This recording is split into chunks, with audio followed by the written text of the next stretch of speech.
On TTV. Hello guys, it's me again Vinka nkuko bisanzwe kiganiro ni Kids Talk kuri on TTV. Hano rero kiramuroza umuye n'umukobwa mwiza cyane nkuko mubibona agiye gutangira twibwira. Amazina yanjye ni Agasaro Jariya. Agasaro Jariya. Uriga cyane. Biga mu kangahe? Mu wa mbere segonderi. Biga mu wa mbere segonderi. Jariya rero amaze kumbwira mu kanya ko afite impano nyinshi, afite utuntu tw'utumanyera ukuntu, afite impano nyinshi Jariya. Izo mpano ni izihe Jariya? Hari impano yo kuba umuhanzi n'abamisi n'ubunyamakuru nyine kugerageza. Ibyo bintu se wari wabigeragezaho gatoya ngo biguhe izo mpamvu zo kumva ko ufite iyo talent? Gake gashoboka nyine ntago ari igihe kinini. Ku ishuri sura modaringa? Uri umumodo ku ishuri ubu barakuzura icyamamare. Nyine ndatrayinga tu. No kuririmba uraririmba. Urumva ko mu kanya uri buze kuma agapera gatoya kugira ngo dukomfirime ko iyo mpano uyifite. It's okay. Nyose Jari, mbwira amakuru y'iminsi hano kiramuruzi ngiye ntago nari mazi nahaje gutyo gusa. Mbwira amakuru nyine y'ahantu. Amakuru ni meza. Nyine biragenda pe nta kibazo. Mu rugo ni hano hafi? Okay. Kwanza ugiye kubanza turirimbire, sibyo? Ndumva ariyo mood noneho aka kanya ndi kumva ngiyemo, sibyo? Ana kantu gatoya nta kibazo. Okay, fata microphone nari.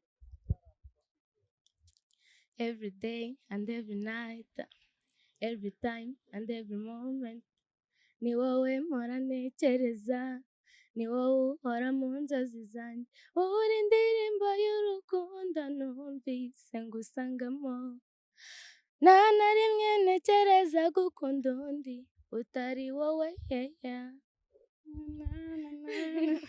Jariya rero muri kumva kazi kuririmba mu myaka iri imbere nawe muzamubona mu ba superstar kuko akantu ko kuririmba n'akantu kadanje, sibyo? So bikunda uzabikora nk'akazi, ntuzanse uzi kuririmba, sibyo? Ariko uzaniga, uzakomeze wige, sibyo? None se Jari ngiye kubaza aka kanya ku myaka yawe ufite, sinshaka kuyimbwira nta kibazo, abakobwa dutinya kuvuga imyaka yacu, sibyo? Ku myaka yawe ufite aka kanya uramutse utwaye inda wabyitwara muti? Mbega ikibazo. Nabiganiriza ababyeyi nkasubira inyuma ngashishikariza n'abandi kwirinda. Uwo muhungu se ubwa kwihakanye? Namwihorera nkafata icyemezo nkarera umwana wanjye. Mu rugo se bakwirukanye? Imana yamfasha kunyura muri ubwo buzima kuko ni benshi babinyuzemo, nabo Imana ikabafasha. Ariko muri kumva ukuntu akantu k'Imana karimo kuganza. Jariya rero nkuko mubibona ndi kubona ari umuyisilamu, sibyo? Urumva ko asenga cyane. Aravuze ati Imana yabimufashamo kuko iyo condition ndumva ko ibigoye, si bigoye Jari? Cyane. Biba bigoye kubona umwana w'umukobwa ungana gutya, kumva ko atwite cyangwa yasamye ku myaka y'ingana gutya. Birashoboka ko future ye igenda idindira nk'uko nguyo avuze ko wenda afite impano yo kuririmba. Ndakeka ko iyo mpano yasa nk'idindiye kubera iki? Kubera wa mwana agize mu nda atarageze igihe. Wabwira iki umwana w'umukobwa urimo kwiyandarika muri iki gihe cyangwa se ubayeho ubuzima? Abakobwa rero tugira ibibazo byinshi cyane.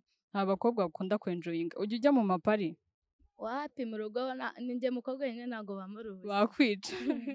Wese ubaho mu byifuza cyangwa nuko nyine mu rugo bakunda kuguhatira kutabijyamo?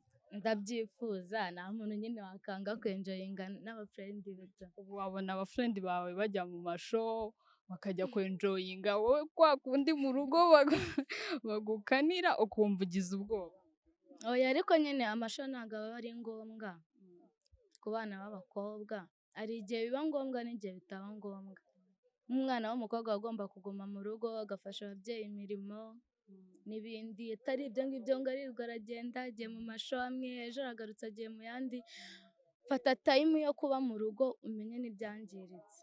Uwo mukobwa rero umeze gutyo havamwe iki? Uwo mukobwa ukunda amashow, ukunda ko hashya havamo iki nawe nyine arashya agatwara inda.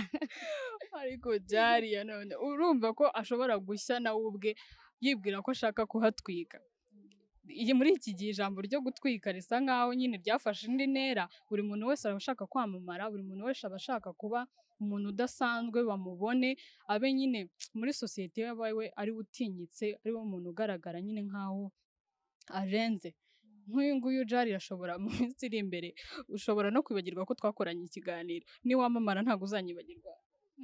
Ntabwo nabyibagirwa. Kubera ibyo utanyibagirwa, hari ukuntu abasitari mugafata urukumva ejo n'ejo bundi ukibagirwa ko naguhaye interview utaranaririmba. Oya nyine impamvu nakwibagirwa ni uko ariwe dukoranye interview wa mbere nyine in my life. Aka kanya se wabwira iki umwana w'umukobwa uri mu kigero cyawe, uri ku myaka yawe, ni iki wabwira uwo mwana w'umukobwa? Ikintu cya mbere namubwira ni ukwirinda. Icya kabiri ni ugutekereza kuri future ye. Ubundi kugira ngo umenye ubwenge utekereza in the past, present aho ugeze na future aho uzagera.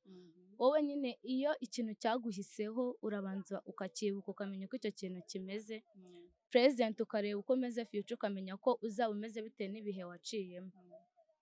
Rero nyine ikintu cya mbere ni ukwirinda, icya kabiri ni uguca akenge, icya gatatu ni ukubaha, nyine ukareka ibintu agatwiko katinjiza. Agatwiko katinjiza. Jariya rero azi ubwenge cyane. Jari ndagushimiye cyane. Nawe urakoze. Ikiganiro cyari cyo ngicyo, ikiganiro ni Kid Stock, mwakoze cyane.